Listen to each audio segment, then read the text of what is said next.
Hi, everybody. Welcome back to another episode of Top End Talks presented by FTF Canada. Today is our 27th episode, and we are joined by a very special guest. She grew up playing football in Quebec before committing to Florida State University, having a little bit of success there too, which is pretty unbelievable. Before she signed her first professional contract, I believe, with Kristianstads in Sweden. Don't know if I pronounced that right at all, but she then transferred to Washington Spirit, and she's a Canadian national team player and Olympic champion. Welcome to the program, Gabrielle Carle. Hello, thank you for having me. Thank you for popping on. We appreciate it so much. And I know you two have got to know each other pretty well, considering one's with Loudon United and one's with Washington Spirit. Oh, same Oh training. yeah. I see her working. I see her working hard. Try not to bother them. I mean, I was injured the whole time, so she's seen the whole The build up. progression, pretty Oh, impressive. Yeah. Jesus. So So you've fast. seen the roller coaster of emotion that I've seen too on the podcast. Just these bad days and good days. And I mean, I saw No, him working most of the time, working hard, and I mean, it's I impressive see. how fast he come. Like he came back pretty fast. I feel like, See, like, see, I appreciate that. yeah, Honestly, I only kept my cool in the facility. When I was outside the facility, I was like, ah, fuck this. Yeah, injuries, long-term injuries, especially, are the worst. Yeah. 100%. Obviously, you're from Canada as well. Talk about the not the lifestyle, but the soccer landscape in Quebec, like where you're from in Quebec. How do you pronounce it? Is it Levy? Levy, yeah. Levy? Okay. Yeah, talk about like how you started playing soccer and how that translated and how you ended up getting a scholarship to Florida. Because I didn't know people in Florida, like they still think we are in igloos up here, Oh yeah. up in Canada. Yeah. On campus, the number of times people were just like, so like, do you guys live in igloos? And I was like, Mm. are they joking? Like, is this an actual Yeah. question? Mm. Honestly, they weren't. They were not joking. Yeah. So, yeah, Florida is probably one of the worst states, but no, I stand by it. no, I you know stand what? by it. That It's shit happened facts. to me, man. I went there in like November. I'm from Vancouver, like the warmest place in Canada. It's 2 hours north of Seattle. They're Mhm. like, whereabouts are you guys from? Like Vancouver, just north of Seattle. They're like, oh, you might need these. They show us like the winter parka section, and we're like It's 2 hours unbelievable, bro. north. If you take out Miami and Disney World, Florida ain't shit, so it's okay. That's you take out those two, there's nothing else to do there, so it's calm. I have to defend the Florida State campus a little bit. It's pretty, Okay, I have to do that. 100%. Yeah. So coming from Lévis, Yeah. Quebec, like how was a soccer landscape, like academy wise, like growing up playing soccer? Who were your idols? Who drove you to play the sport? Yeah, so I started playing, I was 5 years old, and it was my dad that got me into it because he was a soccer player. And initially it was not love at first sight. I couldn't understand how to play soccer at all. I was just like, what is this thing? Is it like a flower picking like activity? Like that's mostly what I did. I just kind of stayed on the spot, and then my dad was after my first game, he was like, "Do you even enjoy this?" Because I didn't move at all, and I was like, "Yeah." And then we just kept playing, and then it grew on me, and realized that I was actually quite good at it.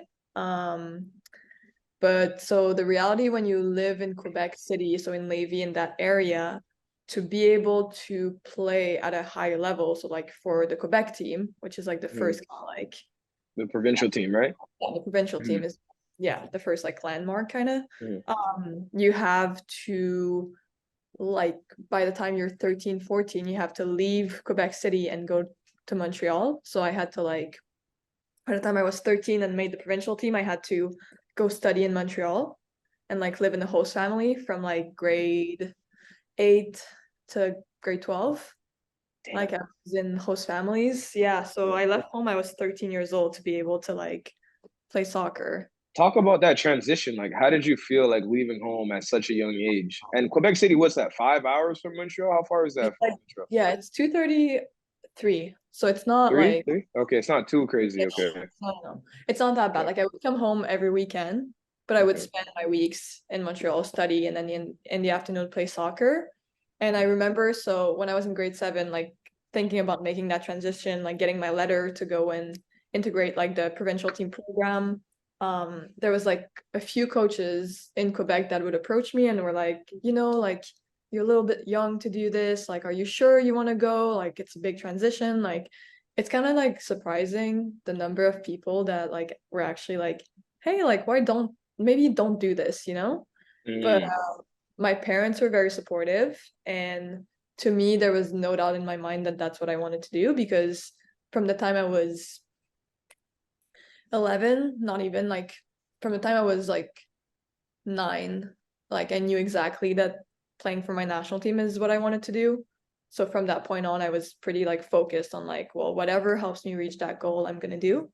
So like some people like in Quebec were like, oh, you should stay. I knew I was gonna go. And again, my parents super supportive and were with me like every step of the way. That's awesome. I mean, 13 does seem like I'm trying to think about it from like the junior hockey perspective, which I think is like 15. Yeah. Like No, 13's pretty young. Luckily, I mean, 2.5 hours away though, that's not terrible, right? for sure. And I think, yeah. I think you kind of have to be a little bit lucky in that process with like what host family you get and the kind of experience you get your first year, because there's some like people from Quebec that go and integrate that program that a year later like come back home because it was too hard. I mean, some of it is probably like maybe that's not what they wanted, like they realize like, oh, like how much I wanted, maybe I don't want to do that much and it's not worth it. And another part of it is also, well, maybe like their environment was crappy. Like I think I was lucky enough that my first year was tough. Like I was very homesick, and but then like once I got past that first year, like I was really lucky with the host families I got and the environment and my school and my friends. So it was like a good experience for me. Was the environment change? Like, I don't know how it is in your hometown. Obviously, Montreal is a busy city. Was that a big shock? Like, what are three things that like shocked you the most about moving to such a big city at a young age? Yeah. Okay. So this is gonna sound interesting, but I mean, so I was 13, and Lévis is it's a very white city. Okay, yeah. Yeah. I mean, I didn't doubt it. Like, I didn't doubt it. It's like, yeah. So I went to school in the West Island of Montreal. So it's very like, it's more English speaking, and there's a lot of culture. Like it's very diverse. And so when you first get there, and maybe like in the like hallways, you hear like people speaking like Arabic or like just like Spanish, or like there's just like a bunch of like, it was very diverse. And at first I was like kind of like taken aback because I'm not used to that. And then you kind of you get used to it, and you learn to like actually love it. Like I loved how diverse it was. I love how open to the world it made me. I think that's like something like it was a cool experience. So I think that's when I first got to Montreal. I think going to school in just a very diverse area was new to me. And then obviously, I mean, not having my parents, I mean, that's the other obvious one, is like all of a sudden you go from an environment where someone is like helping you grow up, to an environment where yes, you have like a authority figure, but it's never gonna tell you like, don't do this, don't do that, do this, do the dishes, do your like make your bed. Like it's very like it's more lenient because you're not their kid. So all of a sudden you have to like a little bit like teach yourself like how to grow up a little bit. But you also like take from the environment you're from. So like you learn like, oh, in this house they do it like this. Okay, like that's actually like maybe I should do that too. Like I said make my bed, but I never used to make my bed. That was not a thing in my family. And then I got to my first host family, and they were like, every morning you have to make your bed. And I was like, that's the stupidest thing I've ever heard. But then it became a habit, and now I'm like, yeah, make your bed. Yeah. Wow. No, that's unbelievable. And funny enough, I think it's really interesting, kind of hearing your perspective on the soccer side of having to go away, and it's like combined with going to school and the sporting aspect of it, where I think sometimes when I look at a lot of almost the elite athletes in Canada and my own friends who came from Montreal and came from Quebec, it seems like there's a way different system that they have than no one else uses. Yeah. Yet it works a lot. Like if you look at the Olympic teams and stuff, there are so many athletes coming out of Quebec in so many different sports. Yeah. Mm-hmm. Yeah, I agree actually. That's I think, yeah, Quebec's always been known to do things a little bit different. Y'all have your own. Yeah, Y'all have you your think? own party in the government, bro. You tried to secede multiple times. Canada. What the hell is Canada, bro? The least. But so yeah, I mean you're right. And I think I love the way like our sports system works. I love it's very well funded. I don't know how it works in other provinces, but the amount of like financial support I got from the government from different programs to support like their like athletes, like it's insane even like at a young age how much like support I got. Like so I don't know if that plays a part is like how much money they like the province puts into like sports and like supports their athletes. I'm sure that I comes think out it's of taxes yeah. and stuff, right? Because like there's got to be some sort of a breakdown, or at Yeah. least the way the government decides to spend their I education wouldn't spending even be that able to goes tell more you towards that. sport, right? Yeah. But I like just building off that, did you like within your school, did you go to a lot of classes with other athletes from like a variety of different sports, or was it like a specific like this school is for soccer, this school is for this sport, and Every sport. I don't know how it works for you guys, it does but not work like that in BC oh, at all. Oh, in No, God, Ontario? no. does it work like that in Ontario? Wait, can you guys hear me? I think. Can you hear me? Yeah. Okay. Um, in Ontario, no. It's in Ontario, the way to get things done is just make shit cheaper or make it free. There's a lot of free leagues. You know what I mean? There's a lot of the Spanish leagues. People will get together, community, and you'll rent out a gym and like you'll start your own league from the gym. You know what I mean? You play futsal in the gym. So it was a little bit more like that. It was more of like a community getting together and a bunch of parents like, hey, we're gonna make our own teams, our sons, daughters, whatever, and like create a league. And that's how it starts. And then everybody pays like a registration fee, let's say 200.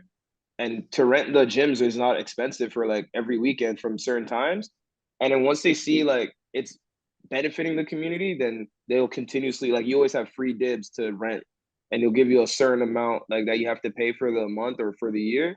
And then like you can make your money back on concessions, like we sell at the league, food, entry, and all that stuff. So like government funding, I couldn't tell you if there's anything with it because I never received no benefit, nothing. But at the end of the day, we had like Toronto FC that was close by. The people that lived like in other places in Ontario, they had the opportunity to go to like Vancouver where they can do a residency program for Okay. the academy. Yeah. And then like if you're in the like Ottawa, you could go to Montreal because it was closer.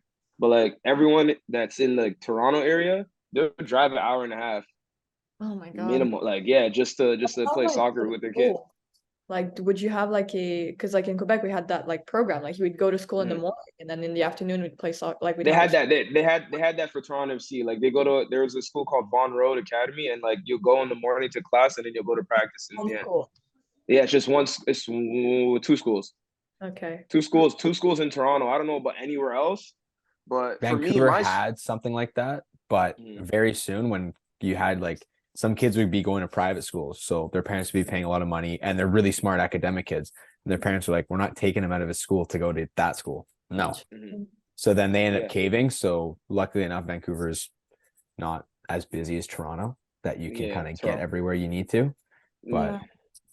Yeah, but Toronto, it's just like the convenience. Like there were so many teams in so many areas, like in one area that like if you don't want to play for this team, there's a team that's right down the road that you can play for. So there wasn't like there was always teams to play for that was close enough to your home, or you didn't have to leave. So Okay. like that kind of changed. But my high school itself, we had a soccer program. So Okay. like you had to get like a letter of reference to get into the school and to the class, and then like you would play soccer as a class. So you get graded on your soccer skill, and then you have high school soccer practice after, and then if you played academy soccer outside of school, then you had so sometimes I'll be training 3 times a day. Insane. Oh my God. Yeah. But I mean, it got me here. So now Hey. I look back at it, I'm like, yep, I enjoyed every minute of it. So Okay. That's fair. yeah, but I didn't know Quebec be funding. We see. Yeah, different, man. It's different. I know. So Not for every so athlete, but Is Yeah. So how about your host family? Like you said you've had different ones every year, or did you have like the same, like how often did you change? So so I was there 5 years. I did Hmm. my first year, I stayed just that 1 year, and then I had Hmm. 2 years with a family. The girl was in my program, so she was Oh, my okay. so I stayed with her for 2 years, and it was great. And then I stayed in a family for the two last years that the guy was in my class. So like I always ended up staying with friends, which was really Mm-hmm. nice, very familiar, and Hmm. yeah. no, that makes it way easier. Is there anyone you look back on during that time of like someone who was in the school where you went, I cannot believe this like athlete or whoever was doing the same kind of thing as me? Because like they ended up being insane, or Yeah, like yeah, like some like stupid good athlete. I I don't think there's anyone that you guys would know, but there was this girl that is now doing well, she was at the time also doing synchronized swimming, but now she's on the Olympic team. So it's like kind of cool. At the Tokyo Olympics, we like just like Bumped into it. That's what's up. yeah, That's exactly. sick. It's like, hey, oh my God, she was a grade above me, but like we went to the same school, and it was kind of cool to see her there. That's Damn. awesome. Okay. So you have 3 years, 5 years living away from home with three different families. So that definitely prepared you for your opportunity to go to Florida State. When Florida State came calling, did you have any other options, or was school even on your mind, or did you want to go straight Um, professional? I think also no, not at all. But Damn. All yeah, right. no, no, no. But time at the time that I was getting recruited by like universities and stuff, like going immediately pro from like high school was not that much of a thing yet for women. Um, so to me, and also like I've unpopular opinion, but like I've always loved school. Like school has always Oh, been a very important part of like my life too, and I've always taken it very seriously. So there was like no way in my mind that I was just gonna all of a sudden like take away that part of me that I thought was important, like the schooling part, and just be like, I'm just gonna put all my eggs in the same basket and go pro. I was like, that's just like I could never, like I could not. So I started my recruiting process. I was like in grade 9, so I was kind of young, but damn. that's Women really, do that though. yeah, that's how they Yeah. did it. Yeah. I think now it's a little later, but when I was getting recruited, that's how they did it in America. Like they started so young. Like some people would like verbally commit in like grade 8. It was like insane. Like Yeah, just like that's not allowed anymore. They're not no, allowed no, to talk to like, you till exactly. June of grade 10. So See, the Mhm. June, like that summer of your sophomore year is when they're allowed to officially yeah, no. approach you. Isn't Oh, it's but they isn't start there that early. They still I was isn't start there that a early. word for that? There's a bad word for that, but I'm trying to figure it out. It's like you know what I'm talking about? It's like when you're Coercion. yeah, nah, it's like when you're basically like it's like I remember I was reading something. It was what artist Marcus Houston. He was talking to a girl that was 17 underage, and he didn't marry her until she was 18. But like it's kind of like you're grooming her, Oh, like they're grooming, grooming. yeah, Yeah. grooming, yeah. That's oh what my it sounds God. like, yeah. I was like, God damn, that's crazy. But yeah, so my bad. They weren't grooming you. My bad. Sorry. I don't want no problems. I want no problems. NCAA. Yeah, I was like that kind of some ninth grade. What? Yeah, You're so 14. You're 14 then. I started, I was yeah, 14, but I was about to turn 15. Yeah. And I started talking to coaches. Just there was like at that point, I think I had to contact them first. Like there was some Yeah, yeah, rules yeah. in place a little bit. But it wasn't until grade 11 that Florida State started recruiting me. So really like later. Because at that point I had just like made my first like senior team camp, and so like it was like they were interested. Um, Mhm. but I hesitated for so long, and I don't know why I did that, but I hesitated between Ohio State and Florida State for the longest time. Oh my God. Now Look at the Those looking are school she's two going massive to. programs. Look at the school she's talking about, Holy man. shit. Ohio State, or I mean, for men's soccer, Ohio State's not too good, but like, damn, bro, like them but schools in general are fire. Yeah, I mean, yeah, but like Ohio State compared to Florida State, like it wasn't comparable still. And Ohio State was still a good program, but Florida State had like won the national championship the year prior. And there I was like, oh, like I'll miss the seasons if I'm in Florida. Like I kind of I was like it was like stupid reasons. No, I'm the same person though. Now that Yeah. I moved back to the East Coast Oh yeah. of DMV, I love the Four Seasons, Same. man. I love I- it. yeah, to be fair, I missed them a lot while I was at Yeah. Florida. But Did you, looking back and seeing all the snow and being like, oh, I'm gonna go to the beach? Did you miss Yeah, it that Quebec. badly? I'm Nah, Quebec. Yeah, Quebec it snows different though. That's why. Like that snows different. yeah. It's I did not miss the snow. I was happy to go back for 2 weeks a year in the snow and be like, oh, that's nice. Now I can go back to hot weather. But I'm also not a bit like I'm not a beach person. I'm too white. Like I burn. I don't like. I damage my skin. That's what happens when I go to the beach. But like I enjoyed like the heat and not having to change my tires every winter and like not having to The defrost little my things. car. Like just like yeah, exactly the Mhm. little things. But yeah, my very weak argument to like going to Ohio State was like, oh, like it's closer to home and like the seasons will be nice. And I know one person on the team. Like it was just like so once I got Mhm. past that, I was like, the obvious choice is Florida State. It's gonna be a Mhm. challenge. Like everyone there is good. It's a very professional program, but if you want to grow, like you gotta go out of your comfort zone a little bit. You gotta make Mhm. things a little bit difficult for yourself. And this is a challenge, and I mean, you're ready to do it. So go ahead. And so I yeah, committed to Florida State, and yeah, did not regret my decision.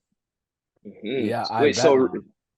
so rewind. You said they started recruiting you once you got your senior national team cap.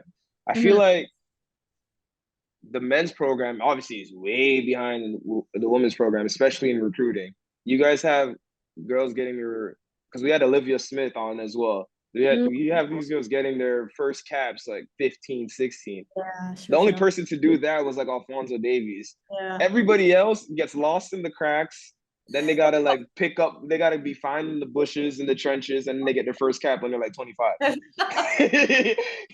For the men's side, you know what I mean? Like Yeah. that's I feel like that's how it was going for us. But like you guys to get it in high school, like how was that? Like going back into school, it was like, yo, you must have felt like you were that girl. Honestly, I would have been so talking mad shit if it was me. Looking at So someone go carry my well, books. never did. yeah. I was like out of the 10 months of school, I was there for 5. So I was not there a lot my senior. Well, Mhm. in Quebec, like grade 11 is your Mhm. senior year.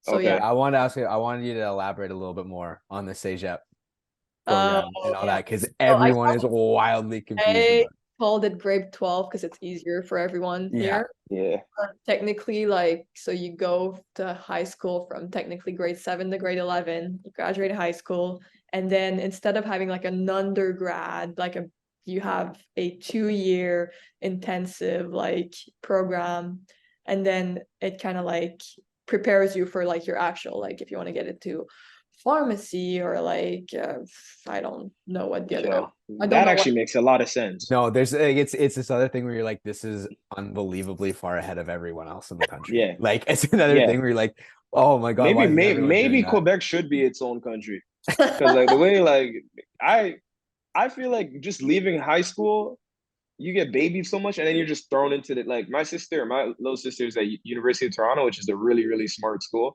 And yeah. I'm like, if she wasn't so studious and stuff like that, like imagine her going to she just get thrown into the wolves. I'm like, bro, that could never be me. I'm For going sure. to a basic ass university. If I stayed in Canada, I'm going to basic. Like, you know what I mean? No Yeah. pressure. But the fact that they prep you for that is dope.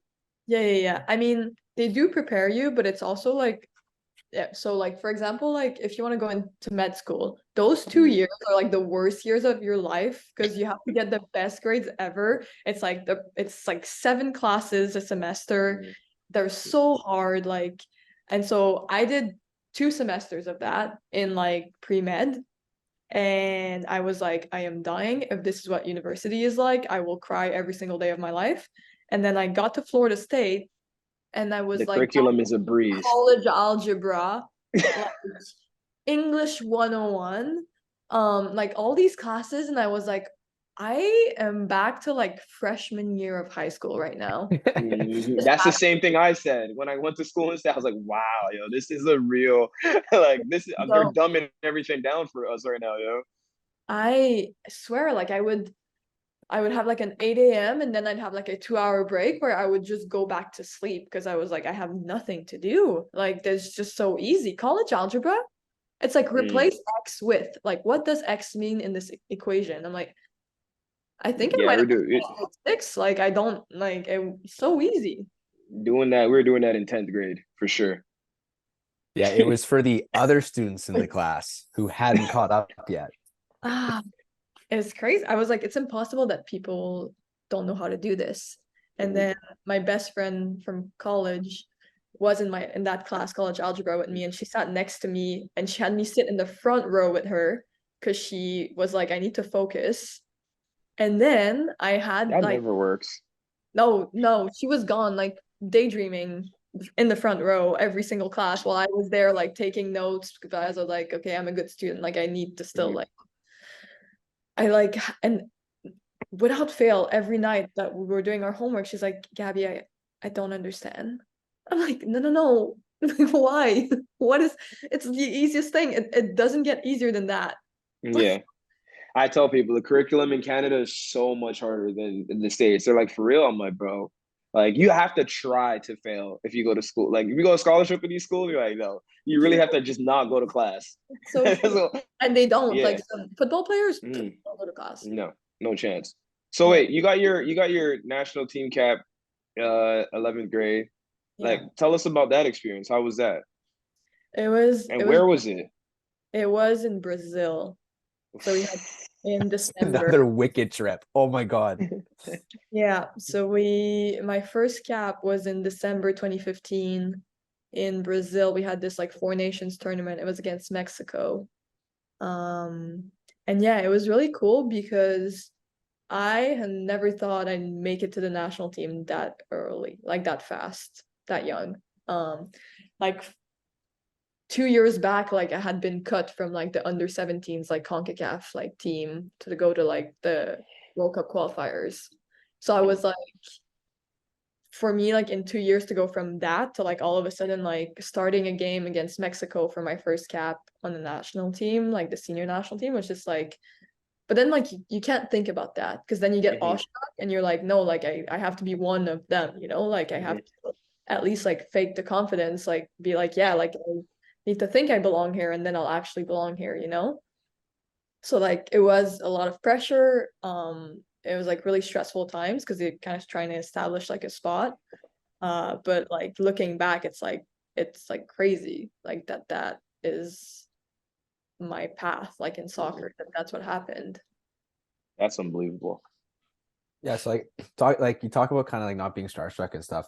Does it help when, Christine Sinclair's on your team and then you're kind of looking at every other team going, they don't have her, they don't have her, they don't have her, they don't Yeah. have her. When you're the most starstruck by like your own teammate, yeah, I guess honestly. But then like Brazil had Marta, and that was my absolute like that was my favorite player of all time.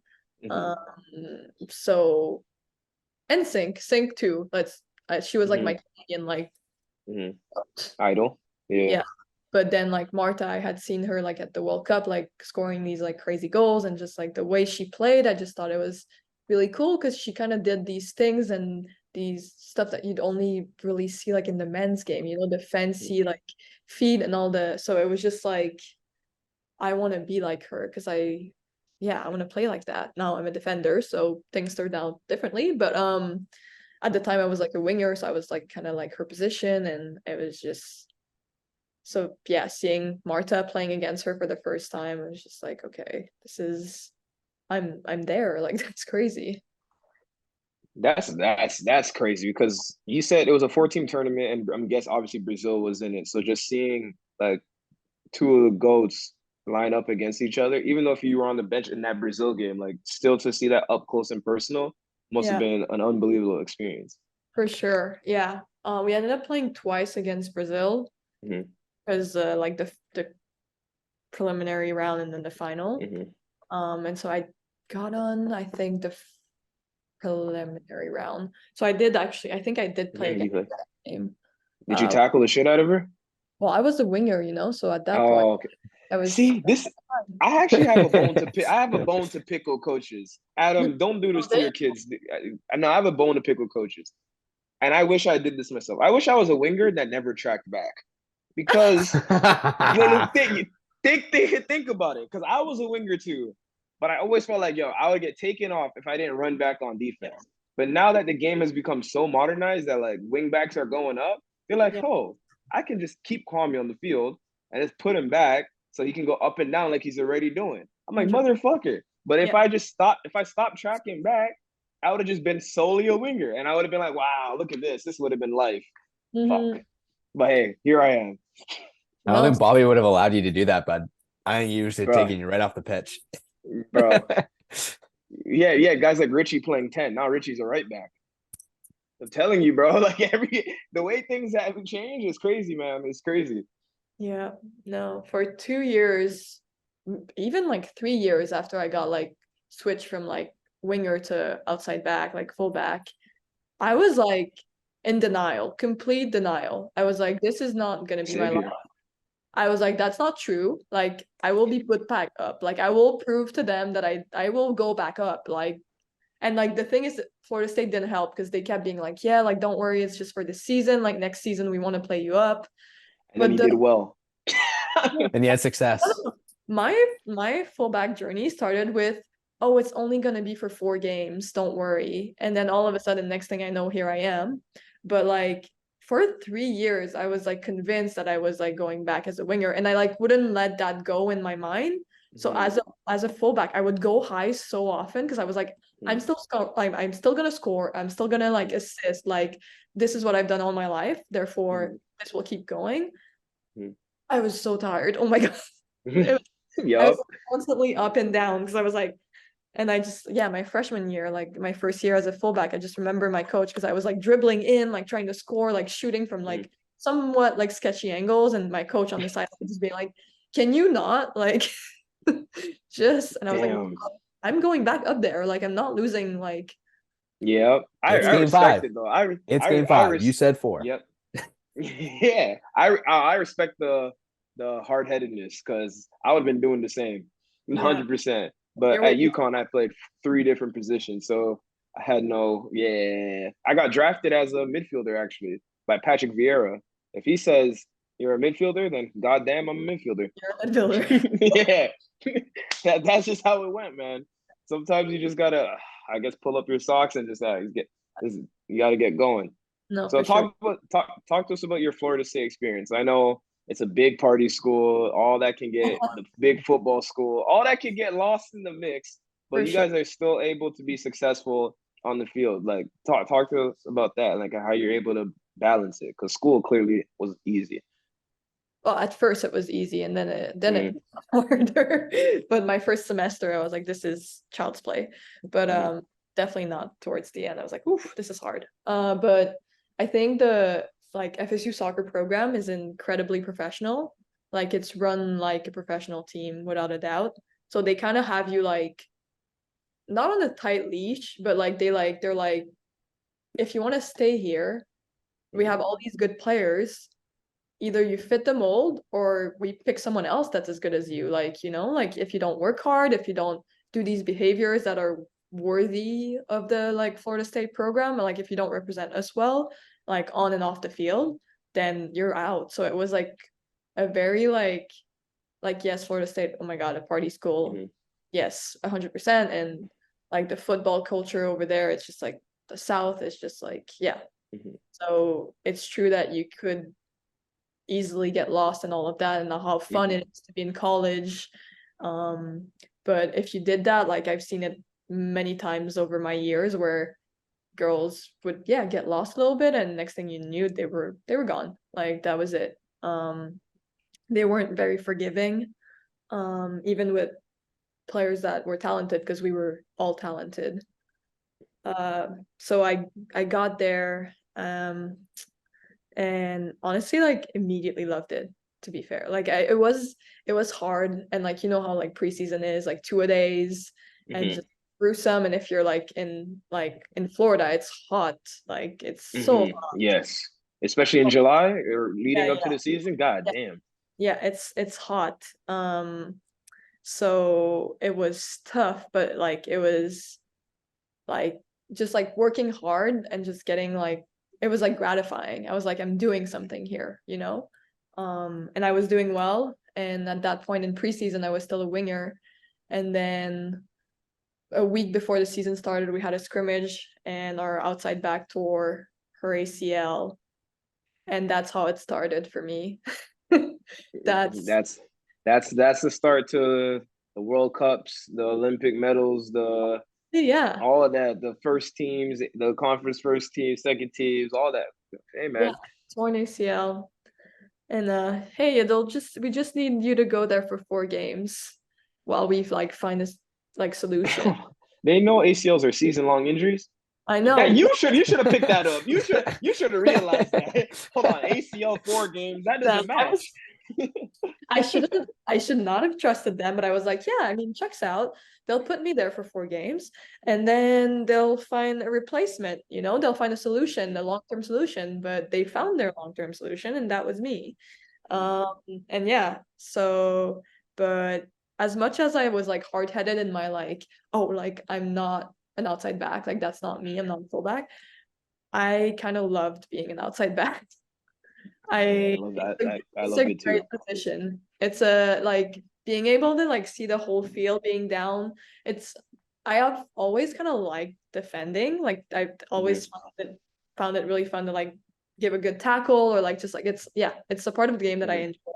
So like I got to do that and then I got to go forward. It was just I was like, actually that's fun. The only thing that I kind of hate is I'm not scoring as many goals. So technically like selfish, I was just like I'm not getting enough attention, you know? Like that was truly what was happening, you know? I feel like when Adam, you could talk to this too, like especially in NCAA for guys, like I feel like the only people that got talked about were the people that scored goals. So like even when I was playing at UConn, I was like, no, I need stats. I need to get my numbers up. I need to find a way to coerce my coach into putting me higher up the field. Like I needed to find some type of way. And as soon as I had the opportunity to get it done, I was like, bro, you be successful in a game. He's like, maybe this can work. It puts you there again. You're like, all right, I gotta double down on this performance. So that's how it worked. But no, I definitely understand. Like I wouldn't trade playing outside back for any other position for sure. Yeah, I love it. I love it now. Loved it then, but now I accept it. Yeah, I remember one season where we looked at a team in our conference where this kid led the conference in assists. He had like 17.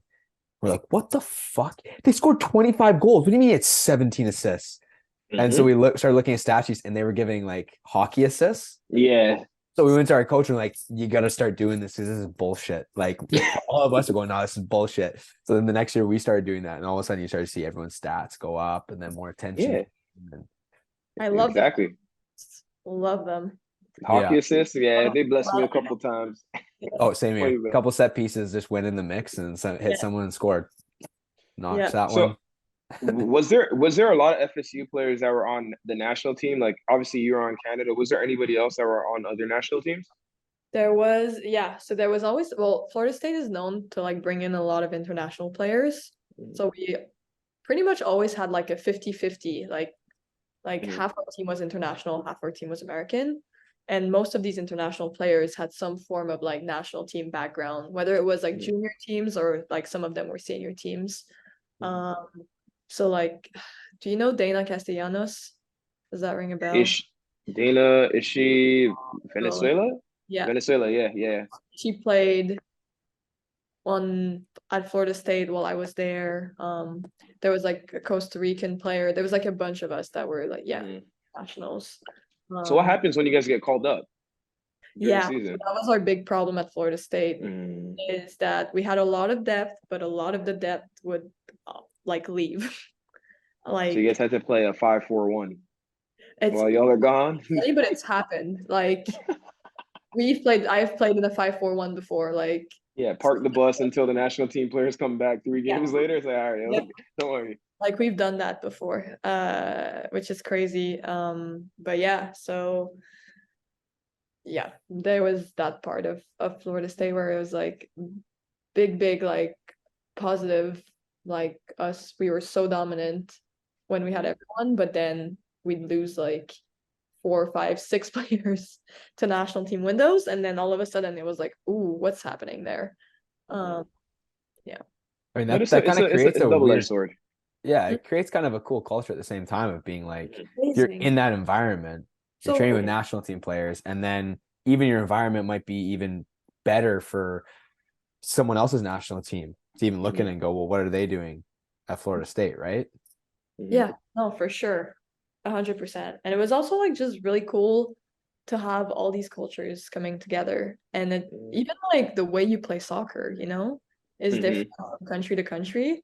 So just having that mix, just it was a really cool, like, okay, like how do you fit the pieces together? How is this gonna work? And like when we would get it right, we were like unstoppable. It was really cool. So, what are the most amount of games that you've lost in one season at Florida State? My worst season was my freshman season. Yeah. We lost in the Sweet 16. Round of 16 is when we lost to Stanford. And I can't tell you how many games we lost, but honestly, like it was like I want to So say that's like the worst you've gone? Sweet Sweet 16? 16. yeah, we always like Damn. we were always like in the tournament. That was never like a question. Yeah.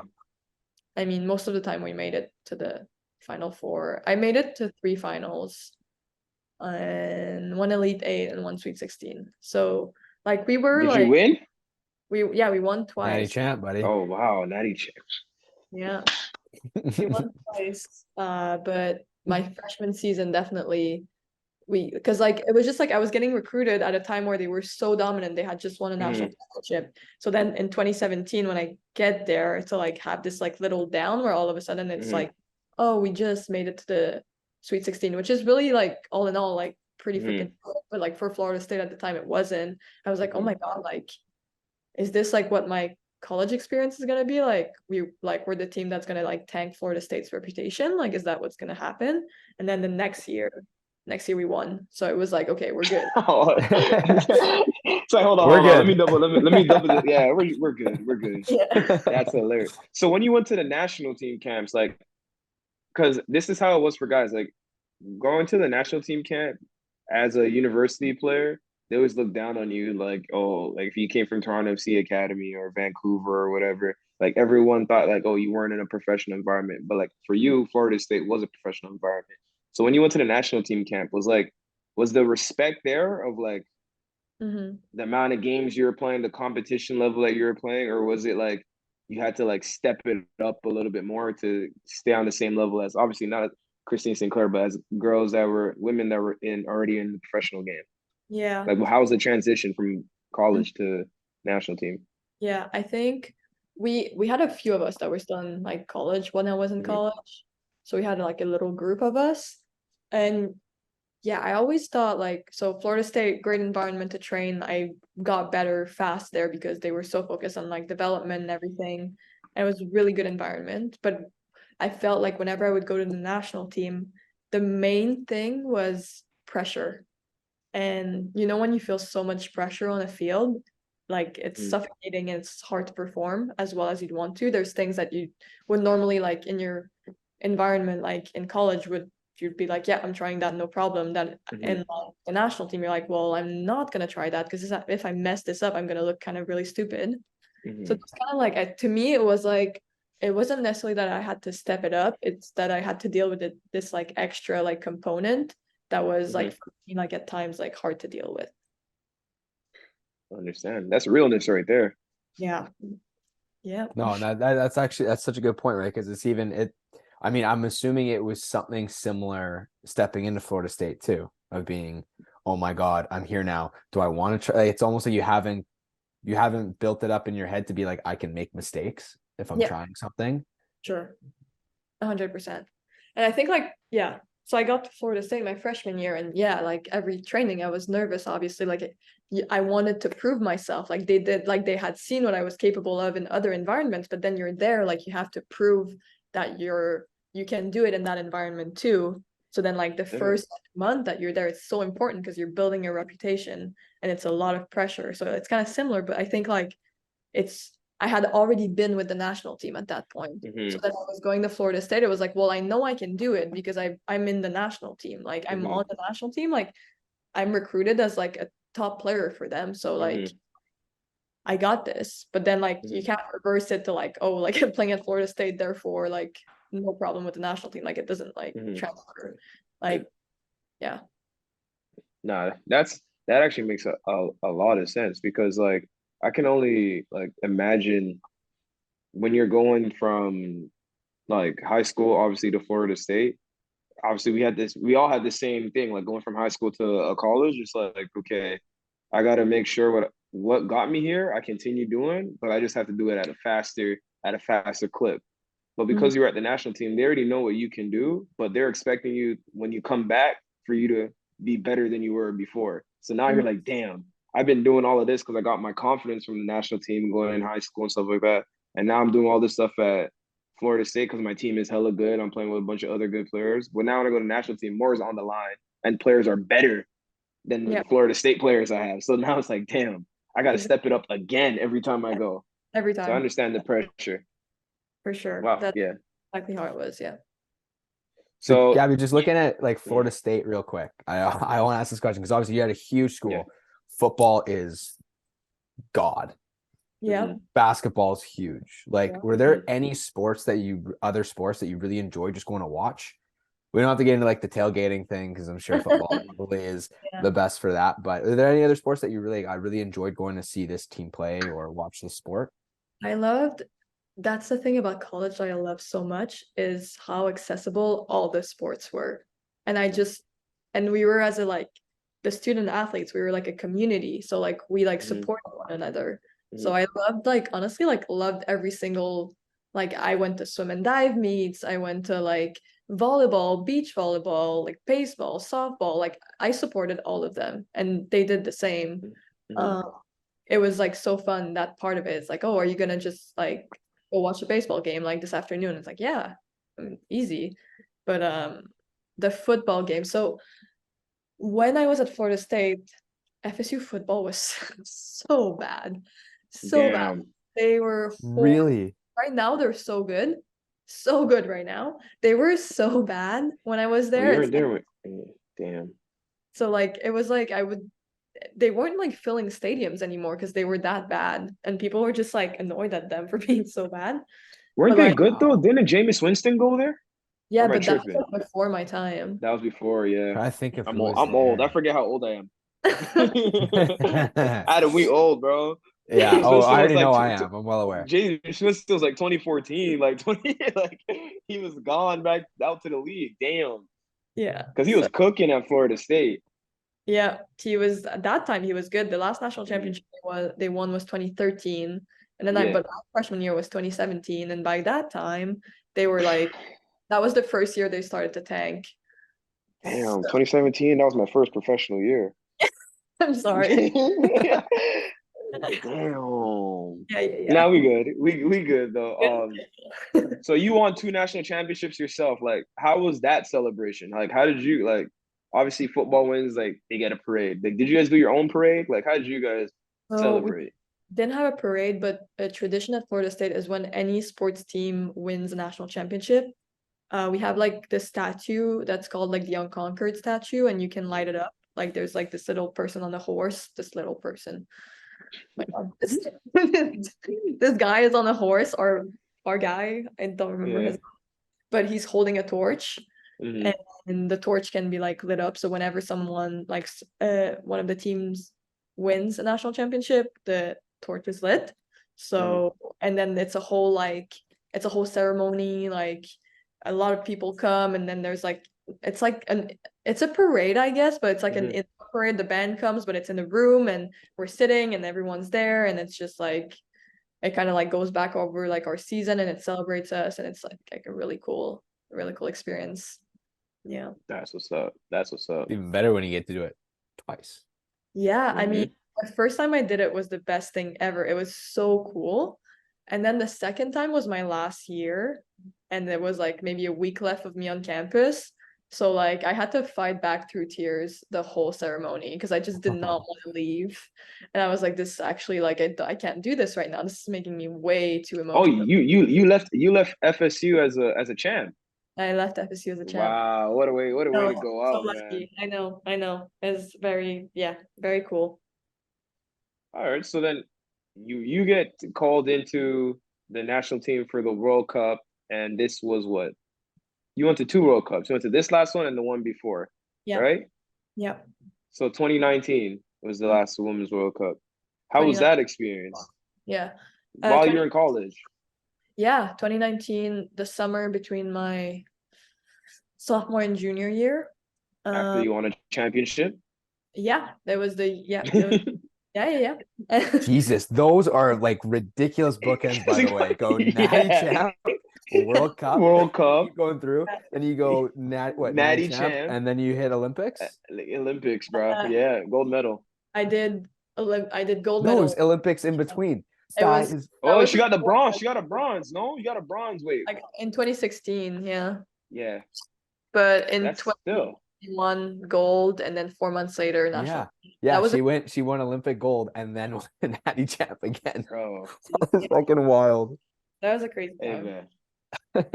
To really think so, okay, you go to your first World Cup when you're in college. Like talk to us about like how was that receiving the news in college and then knowing that like you were literally gonna have to play the whole World Cup, then go straight into a season right after the World Cup. Yeah. So that World Cup was in France in 2019. Nice. And yeah, it was nice. Okay. Weird thing about like my progression as like a national team player is I had a little like stint as a midfielder where like for that World Cup I was a midfielder. But I was honestly like the last midfielder I would say on the roster. So I wanted to like be on the field and everything, but I knew that it might not happen. And then I ended up getting stress reactions in my shins, which are like kind of like shin splints on steroids. So I was actually like I was not even that available for that tournament. So, but I was there and just like living it was really cool. It was like first World Cup, and then you kind of like you don't realize how big it is until you're in it, and you're like, oh, wait a second, like that's huge, like media and just like fans, and then already like in 2019 it was like already pretty big. Still nothing compared to this summer, like in Australia, it was absolutely crazy, but like yeah, like I was 20 at that point, and just like seeing like how big like a tournament solely focused on soccer is was really cool. And I just remember playing the Netherlands in our third group stage game, and like the Netherlands fan, they're the craziest fan ever, and they were just like marching through the city before our game, like chanting, and you could hear them from our hotel, and it was just like this crazy experience where you're like, holy, this is huge. And then we got eliminated by Sweden in the round of 16, but we played at Parc des Princes, the PSG stadium in Paris. And that was also a really cool experience. That's what's up. That's dope. That's dope. So obviously going through your first one, I'm sure like it's actually kind of cool to hear you talk about those specific things, like even just the Dutch fans walking through, because you have to be pretty cognizant of what's going on instead of like, no, I'm tuning it out. I'm supposed to take my nap, like my pregame nap or whatever. Did you find it easier or different the second time round, like being able to soak in what's going on around you? I think the second time around was more of a like I'm more focused with this one. I'm tuning more out. But I could still like it was huge. Like this summer, like the fans and just the hype. And yeah, I think that's also why I had to tune it out, because it had come to a point where it's like, okay, this is so big. If I start thinking about how big this is, I'll get lost. Like I need to like narrow my focus back to like me, the team, our performance. Like that's it. I can't start thinking about what they're saying in the media, what like even what Canada Soccer is posting, like all these things. Like that's cannot be my focus, because if not, it's too much. Yeah. No, man. I mean, Gabby, calling you a winner is an understatement. Obviously, like you had the two national championships, and then you get the Olympic gold before. And when I tell you, because I was at Forge at the time in CPL, and we had to push training up early so all of us can watch like the penalty shootout. Yeah, like we was hyped. Like what I say, like our coach Bobby, he was like, "Yo, we're gonna finish training early so y'all can watch it." I was like, "Yeah, we gotta watch this game." When I tell you how hyped we were, like just for you guys to like pull that off, and it's a testament to like most of the games weren't high scoring games that you guys want. Like you guys are solid defensively, It was and resilience. Yeah. yeah. So like it's really crazy like how it came to be. And then you guys had just really good penalty takers. Like it is what it is. And Stephanie Labe and Naz a plus side as well too. But like so you're going from the Olympics gold back to national championship, like leading up to you're saying the Australia World Cup was a lot, but after everything that you've done in that short, let's say that 5 year period from 20 when you're 20 till now, like I think all of that has already prepared you to be able to tune everything out in this Yeah. last World Cup No, because I think you've been part of winning teams, you've been part of a big culture in FSU, like a bunch of people on campus. You've yeah. been to a World Cup and an Olympics, so like maybe it's just a testament to everything that you've already done, how you've been able to tune things out.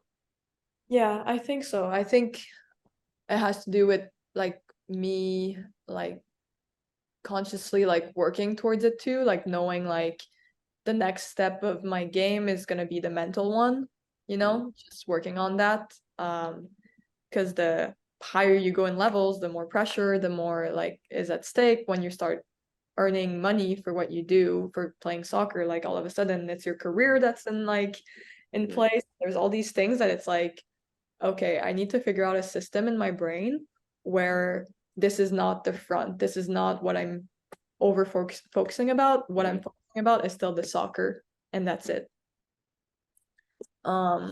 So yeah. Yeah. No, completely fair enough. I mean, take us back to that decision, right? So you finish your senior year, national champ. Why'd you go to Sweden? Good question. So I was hesitating between just entering the draft or maybe going abroad. And my agent suggested, well, highly recommended that I go abroad first. And then if I want to come back, I come back to the NWSL. Because when you enter the draft, you are at the mercy of the draft. Like, you don't know who's going to draft you. Like, even if you're a high draft, like, if you're a really high draft pick, like, You might go to a team that's not it, like your development is not gonna be the same.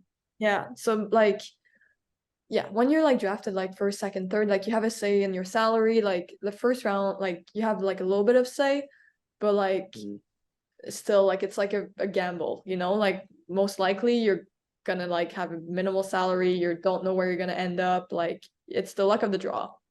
And I was like, yeah, actually maybe I don't want that. Like I want to have a say in my future, in my career. And so I have control of where I want to go abroad. And then if I have a good season there, then I have arguments to come back and pick whatever NWSL team I want. And so that's what I did by going to Sweden. And my year in Sweden was actually like a real like a surprise in terms of how much I loved it. It was like it was a great experience, and I did really well there, and I felt very confident there. And so by May, I think I started looking into NWSL, and yeah, that's what brought me to the Washington Spirit. My yeah, but my my head coach from Florida State is actually the GM now. It's crazy how that worked out. Like just like the way that this all played out, and how like now there's about like 7 FSU like staff members on the Washington Spirit team. Is there? Who? Yeah. Like the 2 assistants, the analysts, the GM, No the wonder it's a well-oiled Collusion. machine. It's crazy. Says It's a well-oiled collusion. machine because Adam, when you see them in the gym and everything, like everything is hella organized. But like if you've already worked together with people for that long, like that shit's gonna be flowing easy. Like that shit flows. I'm like, damn, there's never no traffic with them. Like they know everybody knows what they're supposed to be doing. No one's in anyone's way. It's crazy. And then you just see us in Loudon just like standing there scratching our heads, like, yo, what the fuck are we supposed to be doing? Yeah, man. That's why I worked up by myself. I worked out when they were working out. Actually, I was like, yeah, as long as I got one rack, I'm not gonna bother nobody. Yeah, I feel like we're pretty good with sharing. Everyone is like pretty good at sharing the space. Yeah, Maybe not. except for DC. Yeah, but I mean, I think they, mm, yeah, it's kind Yeah, of yeah, it's okay. We don't do. I don't fair want to get in money, trouble. you know? They still pay my paycheck, so I don't. Yeah, yeah. Hey. We good. So coming to Washington Spirit, obviously there's a lot of people that are on the U.S. national team. Are you the only Canadian women's national team player on the team? Yeah. How was that? Because obviously there's a little bit of a beef, little tension. Uh, You know what I mean? Was uh, there tension when you first got there, or like were you Zero. integrated? Okay, that's what's up. I mean, No. you guys are all cool girls, so like, Yeah, I think the especially like the US national team players that are with the Spirit are great mhm, people. And I mhm, honestly, I mean, at this point, I'm guessing they're mostly all great people. mhm, Um, but yeah, I love them all. They're great. They were super welcoming. mhm. Sorry. I think my main concern was the whole like I like knew no players coming into the Washington Spirit, but I knew too many staff members. And I did not want Uh, to be like the teacher's pet. Like I did not want to be uh, a player that got picked because they know people. Like that's not who I wanted to be. And so I was like at mhm, first I was like trying to make a point to be like, you know, like a player's like player, you mhm, know? Like I wanted to mhm, be I wasn't gonna yeah, I didn't mention Florida State. Like I was like, mhm. no, not this is not there is no I'm not creating a clan with them. Like this is not like I want Yeah. friends with you guys. Yeah. Hmm. I get Was it. there any I like understand. playful shit talking Oh, surrounding like leading up to the World Cup, coming back? oh, I mean, with that, honestly, no. Like we're like pretty supportive of one another because we're just like all like happy, like, hey, you made the team, like great, so happy for you. Hmm. Like see you there, like we had like an Irish like player, Marisa Shiva, who like wasn't like Ireland was in our group, but Hmm. we were like, yeah, super supportive of one another, like just like really happy for one another. So Yeah, with half your team was gone. Half of Washington Spirit was gone. You guys lost like what, 9 players? yeah, seven players were gone. Yeah. And all of them starters. Yeah. Most of them, Like yeah. five starters. Yeah, we lost five starters. But they did honestly like they did like they performed well. Like they did really good Hmm. in the challenge. It was so cool to Hmm. see because like a lot of them were like People stepped up. yeah, exactly. And it's not Hmm. easy to do when like you're not getting Hmm. that much playing time and all of a sudden you're thrown in the game, you don't necessarily have a flow, and then you're like, Hmm. okay, like now it's your time, like you have to take it. That's not an Hmm. easy thing to do. And like they did it. It was really impressive to see like the resilience and the way they played, and it was really cool. Adam, question for you, since you're a coach. I mean, now that there's a new style of coaching, obviously you understand because you're a player. Like she said, it's not easy to do, but like, do you think coaches take that into consideration, or just because like professional soccer get paid to do it, like you should always be ready, and it's a results game? Do you think like it's like, yo, fuck it, I don't care whether or not you're ready, you got to perform, or is it should be as a coach? Do you think it should be a balance of both? Because if someone hasn't played at all, let's say like this is their first or second game ever, and it's mid season where everyone's fit, like what are Yeah. your expectations of them? Well, I think your expectations, number one, is it's not like it's abrupt, like you saw it coming. You know what Okay. I mean? So like it's not like this is like one day you wake up, you're like, wait, hold on.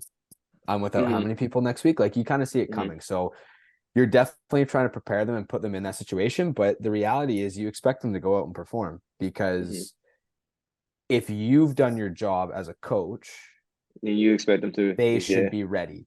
If they're Mm-hmm. not prepared, that's on you. You know what I mean? Like if you haven't Mm-hmm. put them in situations enough, whether it be through training, whether it's Mm-hmm. getting them significant specific minutes Yeah, because beforehand to at least training's not the game. training's not the same, right? But if you Yeah. can get them used to it or at least throw them into situations where now they have to get used to it, now it's Mm-hmm. like, okay, here's your chance. Because again, Mm-hmm. if you're a player who's not playing a lot and you see 9 people leave, you're like, Yeah. this is my chance. You should This be is my like that. chance. Like, but You should be like that until you hit you the 25th minute and you you can't can't be breathe. that. Yeah, but you can't be like that if you're a pro. Like you Bro, it doesn't matter what you tell me.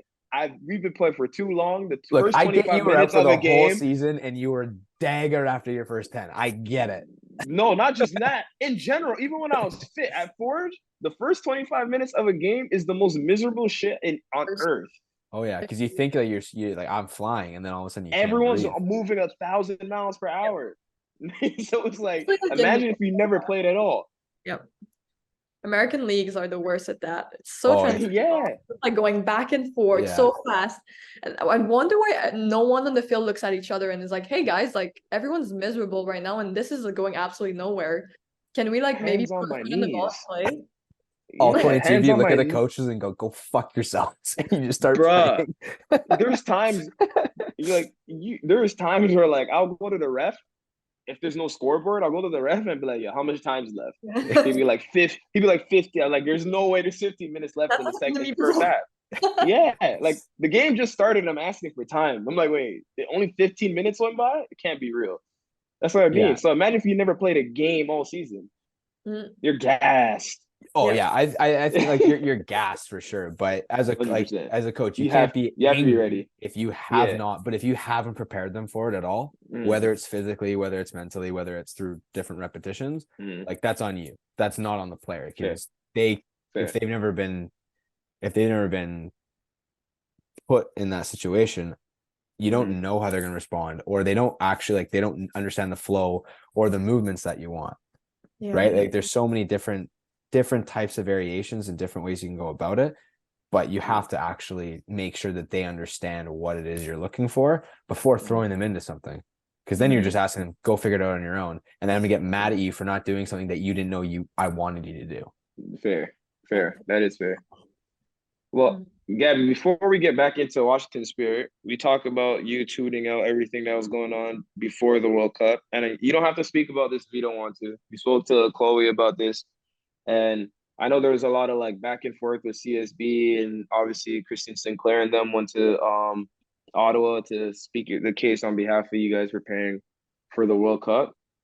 Me and Adam have had opinions about it as well on some of our shows, but the most important thing was like for you guys to be able to have anything that it takes for you guys to prepare for competition properly. That was like our end like opinion. Like whatever it is needed for you guys to prepare for the World Cup to perform at your best, then you guys should have. Whether it means like jumbo jets, 25 masseuses for each a player, each player gets a masseuse, like whatever it takes, because then you can't really complain at the like fans and everybody will complain about the results, but you can't complain about the results if you never had the best opportunity to get those results. So that's how I feel. Like as a player, it's like if the coach gives me everything I need and I f up, then it's on me. Like I can't go back to the coach and be like, "Yo, man, like yo, this nah, man, like yo, I gave you everything that you ever asked for and so much." But like if you're missing something that is crucial, then that's what me and I were like, "Yo, you guys definitely deserve it." And I understand like obviously I'm close friends with Richie and stuff like that. And their side of the national team and their win bonuses and stuff like that. And it's for me, it was like if you guys the money that you guys deserve, you guys should get it. Yeah. That's it. I don't understand what else is going on. So if you can explain like the splits and whatever, if you want to explain, you don't have to. But Yeah. like we're just trying to understand from the outside looking in because there's a lot of talking on both sides. Yeah. Well, I won't go into detail, but I think for us, and I was there, but I wasn't a part of I wasn't a part of the four girls, the four like players that took the brunt of it for all of us. Like these four players, like they were superstars during that time where like they did the negotiations, they were there, and it was I think like it was hard on them because basically like it's just like as you said, like we should get what we need to be able to prepare ourselves for a World Cup. And we were just coming from a time where the men had just had a World Cup, and we just looked at what they got compared to what we're offered at first, and it was like, oh my God, that's not the same at all. And it's just like, why is that? Like, I'm not talking like I shouldn't be making like as much as like Holland. Like that's not a part of the question. It's like in terms of like what we're being given as resources to be able to perform, and that wasn't equal, and that's where there was a problem. and like the way, I mean, there's a big problem within Canada soccer with the way like the money. Itself, yes. Yeah. The money is like distributed and stuff. And so that impacted the way everything was working. But so basically, yeah, we had to protest and be like, hey, this is not acceptable. And I think we should have done that. Like that could have been done like a long time ago, because that's been that way for a while now. But like we took action like within the past year. And I think now it's like getting better. Now we're communicating. Now like there's a way, like it's moving, but it was so slow. It took so long. It was so frustrating for these players and for us, that like that year leading up to the World Cup was like so much energy was spent into like us The wrong trying thing. to get those resources, and it was hard to get them. So like it was so tiring, and it took away from what are we actually like what are we preparing for? Like it wasn't about that. We were like fight off the field when we were like meant to be preparing for a World Cup. So that's definitely not an excuse, not at all. But it's like that was very frustrating, and that was really tough. And we didn't get like everything that we needed. See, the thing is like there's a difference between real excuse, which is like that is a proper excuse. Whether like people, there's always a negative connotation towards the word excuse, but like that is a reasonable reason why. Like that's a good reason why like you just wouldn't be able. You know what I mean? Like I think because of the success of the women's national team, the Canada soccer has been able to just like, oh man, they're still gonna do well whether or not we give them this or that. You know what I mean? Because you guys have always been able to perform under whatever. So they're kind of like winning disguises a lot of things. So then because the men have failed so much, once like the men started doing well, everybody's like, the more attention came to Canada soccer, and then everything comes to light. It's like, yo, we've been winning, but obviously the one thing that people forget about women's, obviously, the viewership and stuff like that generates a lot of money and stuff like that. But like, you guys are not, like you just said, you guys are not crazy and being like, yo, I'm trying to get paid like Holland or anything like that. Like you're asking for things that should be given, that should have been given, and you shouldn't have to fight for it. If you guys are asking for a milli each, okay, like I said, where are we gonna find $1 million each? You know what I mean? Canada soccer doesn't have that money. But like asking for reasonable things, and after the men have sucked for so long, and now they get sudden success, and they get certain things for them to perform. There's no reason why you guys have been carrying Canada soccer for so long that you had to go to government to find. You know what I mean? Agreed. And I mean, it was tough, but like thanks to the work that these players did and the resilience that like they all showed and we showed, like now, to be fair, like I don't want like run Canada soccer to the ground, like that's not my goal here. 100%. Like it took time, but like they ended up like wanting to work with us. Like it was always like kind of wanted to work with us and kind of make it work. But obviously like there's frictions on both sides, like things like it's hard, like it's negotiations. But like I think finally we're getting to a point where it's like, okay, we can find some common ground here.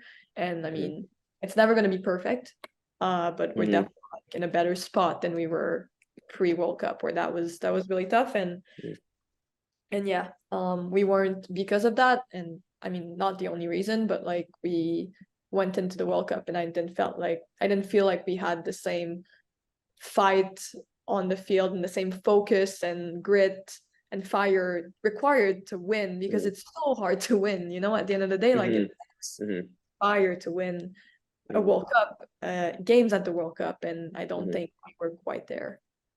Well, like you even mentioned, like the other part of like Kwame saying there's some excuses that are legit, some aren't.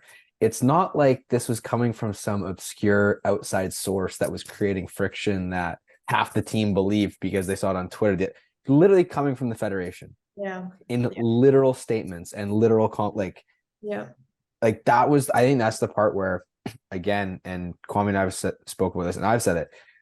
Some of the people who on Twitter who are outraged for certain things, we only really have ourselves to blame for a lot of the predicament when you look at the funding, because we weren't the ones willing to actually tune in and watch when it was on TV. And now we're mad that that's not on now TV. We're mad that TSN won't pick it up. And you're like, well, if you would have tuned in the whole time and kept doing it, it would still be there. Yeah. You know, so it's like there's this point I think where, again, there's a lot of blame to go around, but without anyone reflecting on it themselves, you get put in a shit situation where they're now like, okay, go perform. Yeah. You're like, we've been fucking fighting. Like, I'm happy. it's not that like there's you guys were all progression, doing though. your own podcasts. Like, Mhm. it's not like Picking you up were drained. yeah, Yeah, on exactly. time, Like you're new literally just passion. going like, can we get a plane? Yeah, Can exactly. we have our own hotel room? Yeah. That's Like like Yeah. that, they're yeah, basic resources. Like it was Uh, pretty basic. yeah. And and they couldn't provide it. But honestly, like you said, we're not here to kick Canada soccer in. But I'm happy that there's progression and there's like you guys are turning a new leaf. I mean, it took a couple of firing of people, a couple of people losing their jobs, a couple of people getting new jobs. Christine Sinclair, GOAT women's international player, like to say something. But it is what it is. Whatever gets the wheels moving. But in hindsight, I mean, 2 World Cups under your belt. I mean, probably many more to come. What? How many Olympics are you going? The next one's next year. You Yeah. guys just qualified. Congratulations. Thank How is you. that playing? How's that playing in Halifax? First and foremost, they set that place up crazy. Yeah. The fans were amazing. It was on Halloween night, which is a night where kids probably want to be, Be trick or treating. Yep. It was so cold. Oh my God. Oh yeah, it it's starts so probably snowing there so around now. windy. Yeah. It was snowing the next day, so we got lucky. Yep. There was no snow, but it was like 2 degrees. I wore hand warmers, like the little packets, in my cleats. And Mm. right before coming on, I took him off. And within a minute of being on the field, my feet were frozen. I was like, this is not what I signed up for. Imagine how the Brazilians play. Imagine how the Oh, that's what Brazilians we were felt. thinking. We were like, okay, like this is not fun for us. Mhm. They probably don't even want to play right now. They probably I saw want, the second goal. They gave up. The yeah, yeah. second goal y'all scored, they're like, yeah. You're like, that's it. That's it. Yeah, I know. I was like, I had a good feeling about that game because I was like, that's the Canadian advantage right there. The fact that we have like this weather, like it's not fun for us, but for them, no, impossible. Mm-hmm. And Yeah. then playing at home in front of your family in Montreal, how was that? Yeah, that was cool. They packed the stadium, which has never happened. Like I've never seen like the Saputo Stadium like packed for us. Granted, I've only played one other time there, but Mm-hmm. fully like 19,600 people coming. It was cool. Like 18 members of my family in the stands. Just like it felt, yeah, it was really special for me. Really nice. Do your parents get to watch you play very much? Since I've been at Washington, yes. Before that, Nice. like Florida and Sweden was a little tough, but now they come quite a bit. Hey And it's man, them Spear games is lit. We be there. oh yeah, They have happy hour before the game. I know. I Got know. when I You tell send me you, videos. You send me pictures and videos. yeah. It's awesome. I Hey know. man, that two that No, yeah, them $2 tall boys. yeah, they know how to bring the fans. Like they know how to Mm. hook I gotta come by, Kwame. no, no, $2 tall boys, bro. That gets you going on a yeah, Sunday fun day. yeah. Wow. They have like good like ad and just like publicities and the way that they market the games is like really good. So it's nice. The fans are more interactive and more engaging at your games than the DC United games. Like there's probably more people at the DC United games, but like the 15,000 that you guys have, like I feel like there's so much more. Like people are locked in, people are continuously like every little thing that happens, like someone's Yeah, cursing out the ref. Like even your yeah. final game, I was like, Oh my damn, this is lit. I was freezing, but it was lit. God. I know. Oh my God, that game. Yeah. But it was really cool. 15,000 people there and you could Mm-hmm, just hear them. And it's really cool on the field to feel that energy. Like mm-hmm. it's unmatched. I love that. Yeah, I No, for mean, sure. you guys did obviously didn't end off the season the way you wanted to. Still a really talented team. I liked watching you guys play. You guys try to move, you guys move the ball actually. Like you guys Um, try to play. I too. Yeah. Sometimes it's a very back and forth game. I think everyone on the Mm-hmm, team knows, but we all know that we're trying to move in the direction where it's going to be more possession soccer. mm-hmm. But sometimes I'm like, okay, like this is good, and sometimes I think we can all agree, and I'm like, ooh, like this could be better. Like, So wait, do you play left back for the national team as well? yeah, national team left or right back doesn't matter, but Spirit. Yeah, because I was like, yeah, I'm like, you playing left back, not left footed, but like, I'm like, I always see, I'm like, damn, she's like, you're like Philip Lahm. I what now? See, she doesn't know Philip Lahm. Look at this, Adam, bro. No, wait, Philip hold Lahm. on. Hold No, on. Oh, I hadn't come heard. I don't I think hadn't she heard. heard. I don't think she I, heard you right. I'm gonna go off based off that. I yes, have to. thank you. Okay, I was okay, like, what did he Fine. say? okay. You are We're like good. Philip Yes, Lahm. yes, thank you. We're good. We're good. Yes. All Okay. right. Oh, Holy hell, that was I was like like, heart there's no attack way you moment. don't know Philip Lahm. we're good. Yeah. Yeah, left side. I mean, I think I with Florida State I played on the left a lot, and so I kind of got used to it. And so now it kind of feels natural to play on the left, even though like, yeah, even though Do you like using your left foot? I do. I have Yeah. this thing where I prefer to take touches with my left, but if I had Yeah, the I see it. That helps on playing on the left hand side, to yeah, be but fair. like if I had a choice, I think I would rather send a right-footed long ball. So like it's Mhm. this whole thing, like it's always a struggle for me. I'm like, oh, how am I going to get this to work? But Not, you guys have a solid back line going though. yeah, Sam Stab, she's played every game for 3 years straight. she's solid. She's very Bro, solid. she's a super iron woman, She's a Adam. super. Yeah, 3 years, never missed a game, yeah, bro. yeah. She's It's absurd It's at any crazy. level. That's just Any absurd at absurd any any level. level. yeah, I Yeah, know. And this girl is never injured. It's the craziest thing. Insane. bro. Trains every day, plays every. I'm like, God damn, Yeah, she's going. solid. Yeah. Yeah, you, her, Tara. Tara Yeah. was what? She was number 9 playing center back. That's another thing I don't like about She Quebec. used to be like a I, forward. She just got I, come. but Quebec provincial team, their number 10 was always a center back. I don't know why that was a thing in Quebec. No Yeah, what? for men's, Interesting. all Well, 3 then years Gallus did that at That's where? not right. I don't think Chelsea? that's right. he No, did at Chelsea. No, Chelsea, Arsenal, right? Arsenal. It was Arsenal, Arsenal. He Yeah, wore no, I like some understand the stupid forward number. numbers. I agree. 10 Like, playing center back. I was like, yo, what's wrong with these Quebec guys, bro? I hated playing against Quebec. Yeah, Uh, but so this is your first year of Washington Spirit. yep. How many years are you I under have a contract for? 4-year contract. Oh, so you're Yeah. gonna be there. there you I'll see you go. next year. Oh yeah, I'll see you this year for sure. I'll be there. Yeah. Is your Yeah, goal man. to kind of stay in NWSL, or would you like to try and go back to Europe, do you think? For now, so for the next 4 years, obviously, well, next 3 years now, it's obviously in the BSL.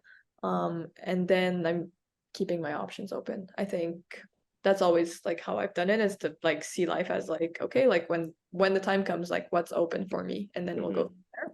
So if I'm done with my 4 years and I think it's right for me to go back to Europe, then I will. If it's right for me to stay with the Spirit, I will. If it's right for me to go to another NWSL team, I might, like it really, I don't know yet. We'll see. Do you think Canada in any times in your next, let's say the next decade, do you think they'll have a women's professional league? I mean, I know they talk about it, but I think by 2025. So the plan, so they have like a concrete plan in place. 2025 is the launch year. And they're really serious about it. So okay, I you know just got it's to pump some money into it. yeah, I feel it's gonna launch. Then it's gonna be Mhm. interesting to see how they keep it viable, how Mhm. they work it out. But honestly, if that becomes a thing, that is so exciting for like Canadian soccer.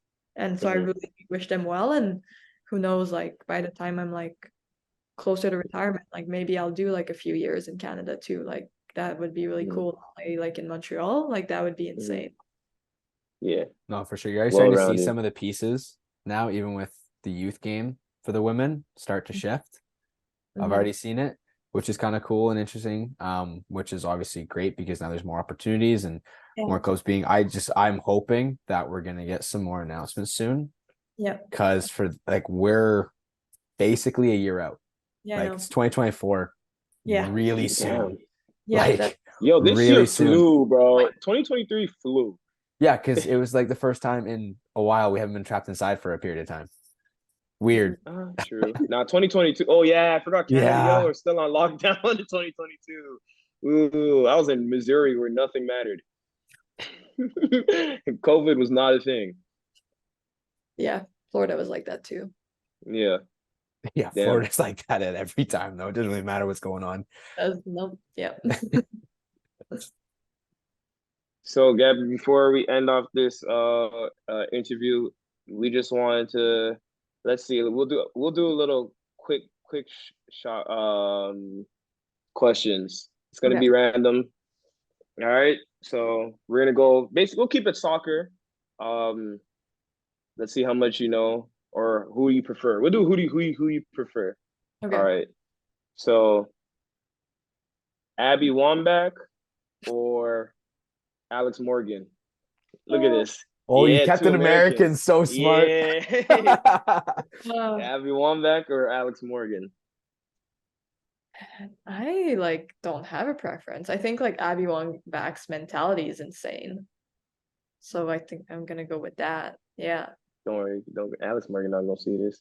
Oh, if she does, hold on. I'm gonna Don't clip it cut and yourself tag her short. uh let's see. Sergio Ramos or Carlos Puyol. Ah, um, yeah, This one Ramos. always gets people. It shouldn't. It really It shouldn't. shouldn't. There's It one really answer. shouldn't. 100%. But like, You I- can't I'm do always Puyol though. You have to pick someone I'm going, else. I'm going with Ramos. Sergio. Who else? Who else? Maldini. No, I'm going with Ramos. Yeah, I you might could do Ramos. guys. I'll Maldini, do but you could Maldini. I'll do also Maldini and do Nesta. Van Dyke. I'll do You could do Maldini and Rio Nesta. Ferdinand, Nesta. Like there's Cannavaro, Fabio Cannavaro. I don't know if Lots sit of a them, short man. ass somewhere else, bro. Ramos. Ballon d'Or winner, buddy. Bro, he should never have won that shit. Erling Haaland or Mbappe? Oh my God. Yeah, Holland. But Mbappe's so good. He's so good. But like Holland, Hey, right now, like I can't not say Holland, you know? Xavi or Iniesta? No, I'm putting pressure. It's pressure. It's pressure. Iniesta. Iniesta? Wow. You know that's hey man. Okay. Zidane or R9? Zidane, but that's because Zidane is my favorite player ever. Is it? Well Yeah. done. Okay. Kaká or Ronaldinho? Both one-time Ballon d'Or winners. Both had a small prime. Both Brazilian. Both World Cup winners. Both World Cup winners. Technician. Both won Champions League. Yep. That's why are you doing this to me? These are like Yo, you gotta ask real questions. oh my God. Ronaldinho. Wow, well done. And Adam, you got one? Oh wait, who's your favorite club team that you like to watch? Okay. You guys won't be proud of me for this. You might be disappointed. I've always been a bandwagon person. City, Okay. man. It's When City. yeah. Of course. Didn't even have to He's finish. mad. When it was good, it was Barcelona, and now it's City. Yeah. All for like watching like beautiful soccer. But And when Champions League's on, it's Real Madrid. I mean, last year was still Man City, so we were good. Yeah. Okay, so for City, Kevin De Bruyne or David Silva? De Bruyne. Like one of the reasons why I watch Man City is for De Bruyne. That's like if you can get his hamstring right. Right there. Like I love watching him play. I think he's so smart with his movement and his like the balls he plays. I'm like his vision on the field is insane, and it's just like 100%. art at that point. And now for the last question, and probably know what's going to be Lionel Messi or Ronaldo. Okay, but I feel like every single person that comes on here now is gonna tell you Leo Messi because the way that now like in the last year things have played out. But like before that, my response was still Leo Messi. It's always been Messi. Wow, you had me thinking that you were supposed to say Ronaldo. She gave me a whole elaborate excuse. No, because I don't No, want she's to. trying. Yeah, she's trying to go. I'm not a bandwagon. I'm not. Yeah. No, I'm not. That's a long time choice of mine. Has always been Messi. Okay, so if Messi, do you think Messi is the greatest of all time? Huh. Yeah. Okay, so if Messi is the greatest of all time, where would you put Ronaldo? For me, Ronaldo's number 2. Like I don't like Ronaldo, but like I can't hate on him. I mean, you can't hate. They were For so me, I can't hate. in the same era for so long that it's like the two of them were just like powerhouses for like a freaking decade. So yeah, like it's hard to be that successful for that long. So yeah, I actually kind of agree. Like he should go second. All right, Yeah, but your favorite player ever is Zidane. Yes, but I wouldn't say he's the greatest player. And Adam only got mad because he's a Man U fan. That's why. No, I know. No, it's like someone going, I really like basketball in the 2010s. Warriors. Who's your favorite team? Oh, I really like the Warriors. Yeah, of course you do. Fuck, I like to watch Warriors the or Lakers. You'd be like Warriors or Lakers. I'm aware of it. I'm very aware. And that's the thing I tell people is I'm bandwagon. So don't be like mad at me. Like I'm telling you already. I know what I do. I know what it is, but it is what it is. Yeah, no, hey, at least you're aware of it and you come out and open and say it. There's someone who is an FTF member who claims he's not, and he very much is. All of a sudden, I'm a really big Arsenal fan. When? Yeah. Weird you stated that last year. It's funny. Yeah. Gabby, I got a question for you. Do you think Haaland should have won the Ballon d'Or this year or not? This is very controversial. I don't think it's because I think he should have won. I don't understand. I don't. You don't think he should have won? You don't think who should have won? I don't think Haaland should have won. Oh yeah, exactly. Yeah, we agree. Messi should have won. What? Yeah. No. Yes. Messi should have won. Here's the reason. Here's the only reason for me. This whole stats, and this is why for me, Messi and Ronaldo are the two best players of all time. They actually broke football. Like they broke it. Yeah. Because now, like, if you look at when Zidane goals. won the Ballon d'Or, I don't think Real Madrid won anything. He was the best footballer in the world. Every other year, it was who's the best footballer in the world. And then you had two people who were so fucking good and you couldn't tell them apart. You had to go by numbers, by goals and trophies and these other things. You had to. You know what? That's very interesting. Very good perspective. So, like, for me, because Ronaldinho, when Ronaldinho won it, he was just the best player in the world. He wasn't scoring and assisting like that. He was just the best. Yeah. Iniesta and Xavi, the year Xavi probably should have won. Wesley Sneijder won a treble one year. Messi won the Ballon d'Or because he was the best player in the world. Like, Modric should never have won it. The year Lewandowski should have won one was 2020 when they canceled it. Yeah. But he proved at the World Cup he is the best player in the fucking world. He's I don't care. Haaland scored 55 goals. I don't. Bro, Messi scored and Ronaldo scored 55 goals, and they're like, yo, that's their down year. I was like, wow.